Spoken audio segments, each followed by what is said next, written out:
Some spirits don't terrify you at first glance. They don't leap from the shadows. Instead, they draw closer. This is the story of Daniel and the night he met her in room 6. It was past midnight when Daniel pulled off the highway. The rain had been pouring for hours, thunder shaking his old car as he searched for someone to stop. That's when he saw it. A broken neon sign glowing faintly in the distance. A roadside motel, barely alive, its paint peeling, windows dark. The office smelled of mold, dust. Behind the counter, an old man slid Daniel a tarnished brass key. "Any room but 6, the man muttered, not meeting his eyes. When Daniel asked why, the man just shook his head. "You won't like who's waiting there." Daniel almost laughed it off. Old people, old superstitions. But when he reached the door marked 6, his chest tightened. The air smelled faintly of roses, not fresh roses, but the heavy perfume of petals left too long. Sweet but almost rotten. He unlocked the door and froze. Sitting on the edge of the bed was a woman. Her dress was crimson, clinging, shimmering faintly in the dim motel light. Her skin was pale, soft, almost glowing like porcelain, and her black hair spilled across her shoulders like pink. She smiled, tilting her head ever so slightly. "Long night?" she asked, her voice smooth, velvet soft. Daniel's mouth went dry. Who are you?" She only patted the space beside him. "Just sit, rest. You've been driving too long." Something in her tone made his muscles loosen, his pulse slow.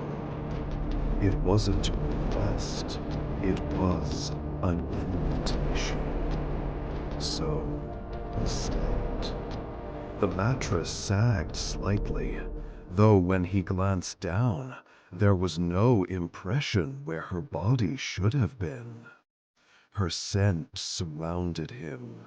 Roses, sweet, dizzying, intoxicating. Her hand brushed his, cold, shockingly cold. Yet he didn't pull away. "You don't have to go anywhere," she whispered. Her lips hovered near his ear. "You could stay with me." Something in her tone made his muscles loosen, his pulse slow. It wasn't a request, it was an invitation. So he sat. The mattress sagged slightly, though when he glanced down, there was no impression where her body should have been. Her scent surrounded him. Roses, sweet, dizzy, intoxicating. Her hand brushed his, shockingly cold. Yet he didn't pull away. "You don't have to go anywhere," she whispered, her lips hovering near his ear. For a moment, he wanted to, but then he split. The mirror on the wall cracked. In its reflection, Daniel sat alone. He was his chest seized. He tried to pull away, but her grip tightened. Her nails dug into his skin, longer than he first noticed, sharp like claws. Her face shifted. The crimson lips stretched wider, splitting at the corners.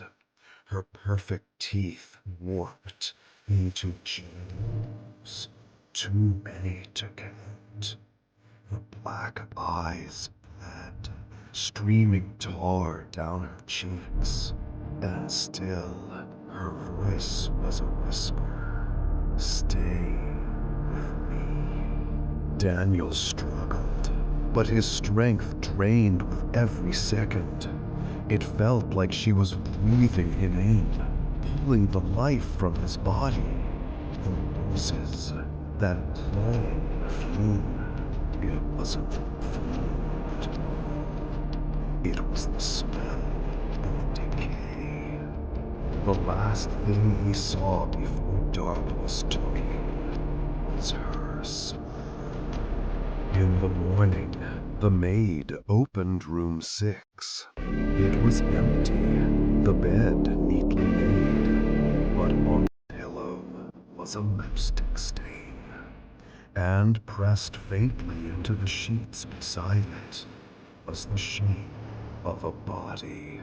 So, if you ever find yourself in a lonely motel, and the room smells faintly of roses before you open the door, turn back, because she's still waiting in 6.